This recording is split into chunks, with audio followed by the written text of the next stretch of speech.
可愛い子には旅をさせよってことわざがありますよね。でも僕は最近、大人こそ旅をせよって言葉の方が今の時代には必要だと感じています。なぜなら大人って一番動かなくなってしまう存在だからです。気づいたら同じ場所、同じ人、同じ景色の中で何年も過ごしている。それって安定のように見えるけど、実は人生が少しずつ止まっていく一番怖い状態でもあるんです。でも安心してください。人生は動いた瞬間からまた動き出します。今日は大人こそ旅をすべき理由を7つご紹介します。あなたが旅がしたくなるスイッチを押していきましょう。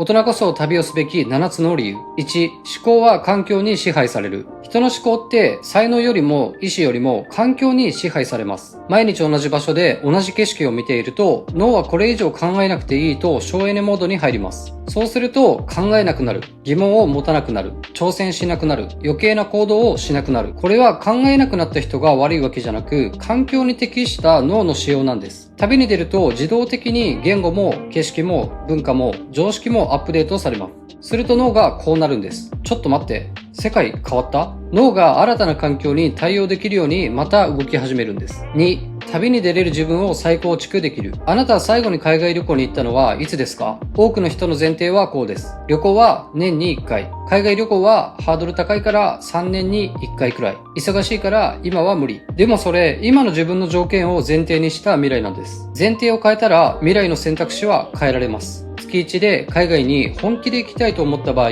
海外にいても成立するリモートスキルを新たにつけたり、起業したり、投資で資産を増やして、月1で海外に行ける自分を再構築するんです。旅に出ることを一つの人生のテーマにすることで、同時に自由な自分の時間を確保できるライフスタイルを作っていけるように動き始めます。3、旅を先延ばしにすると後悔に変わる。これはかなり大事な話です。年を取ると物理的に行きたくても行けなくなります。腰が痛い、体力がない、病気がある。見たかったエジプトのピラミッド。でも日本から直行便で何時間もかけて厳しいかな。見たかったアラスカのオーロラ。でも遠すぎて時間もかかるし行けない。あるインタビューで年配の方に人生の後悔を尋ねた時に、若い時に仕事ばかりせずもっと旅に行けばよかったという感想が多かったらしいです。今のあなたが残りの人生で一番若いです。行ける時に旅に出かけましょう。4、旅は心の喜びに触れられる。旅の価値は情報だけじゃないんです。情報だけなら動画を見て、ベトナムは円安の今でも物価はまだ安い。タイのバンコクは今は大都会などの情報は数秒で入手できます。しかし、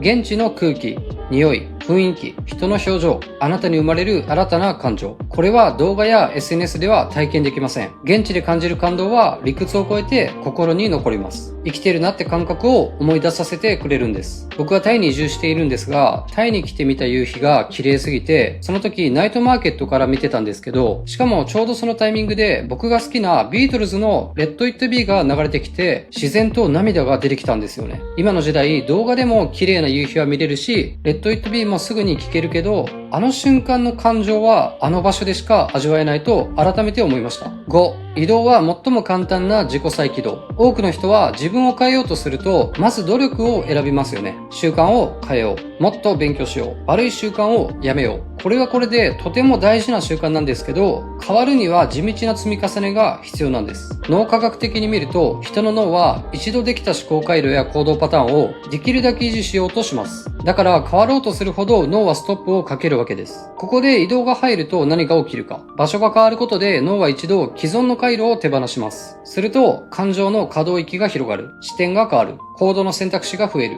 この状態の何がすごいかというと、努力して変わろうとしなくても自然に変わり始めることです。旅をすることで自分の基準を楽に書き換えていけるんです。筋トレや瞑想は続けてやらなければ効果が出ません。でも移動はそこに行くだけで作用する。だから旅は意志力をほとんど使わずに起こせる最高の自己投資なんです。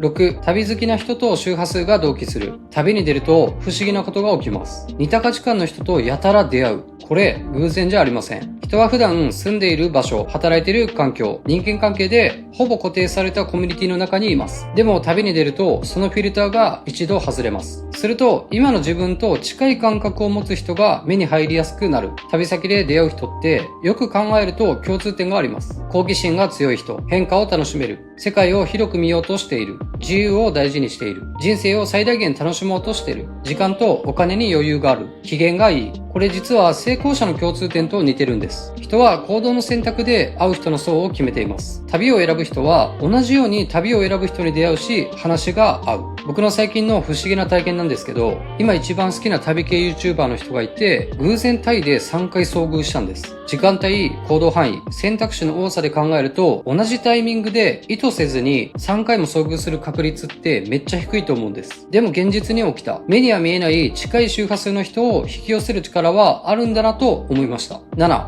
旅に出ると自分との対話が始まる。これは特に一人旅の理由になりますが、旅は一人の時間が増えます。知らない土地に身を置くことで、それまでの情報と役割から一時的に解放されるんです。当たり前になった日常にいると、人は常に役割を生きています。仕事の自分、家族の自分、友達の前の自分。この状態では自分の本音はほとんど聞こえません。旅に出るとそういった設定が解除されます。誰もあなたを知らない場所で何者でもない時間を過ごす。この時、初めて頭の中に静けさが生まれる。すると今まで聞こえなかった声が聞こえてくるんです。自分は本当は何がしたいのか、どういう人生を生きたいのか、何に怖がっていたのか。これは考えようとして出てくる答えじゃない。何者でもなくなった時に自然に浮かんでくる問いなんです。旅は自分の声を取り戻す場所でもあります。最後に僕の感想を述べます。僕は35年の人生の中で停滞と激動のどちらも体験しました。26歳の時には勢いで日本全国を車で回ったり、逆に27から30歳までは東京のベンチャー企業で会社員生活で会社と家の往復の毎日。で、32歳で起業して東京から熱海に住んで、34歳でタイに移住しました。大移動と同じ環境のどっちも経験した結果、自分がどちらが幸せだったかと問われた時に、移動している時の方がはるかに幸せだと思うことが多かったんです。生きている実感、人生が動いている感覚にワクワクする。同じ場所は安定も安心もあるように見えるけど、僕の場合はこのまま同じ場所にいたら一生この感覚は変わらないなって恐怖が押し寄せてきたんです。だから完璧な準備を待たずにとにかく動くようにしてます。タイ移住もリスクやできない理由を挙げたらたくさんあります。ちなみに僕は英語は全然話せません。しかし飛び込んだらなんとかなるし、得るものの方が多い。東京で会社員生活をしていた頃の僕は海外旅行になかなか行けなかった。そんな日常にお別れを告げて挑戦をした結果、旅行どころか移住まですることができた。自分次第でできないこともできるようになります。忙しいから旅に行けないで終わらせずに、旅に気軽に行けるような状態を作り、前提を書き換えてみる。それができると人生の幅が広がっていきます。もしあなたが今何かに行き詰まっているなら、同じ場所で頑張り方を変える前に一度場所を変えてみてください。移住や職場を変えることはハードルが高いので、まずは一人で旅に出かけてみませんか？大人こそ旅をせよ。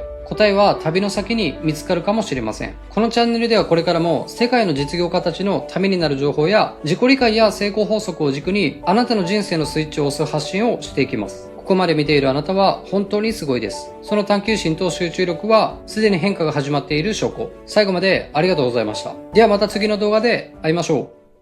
チャンネル登録ぜひよろしくお願いします。一緒に成長していきましょう。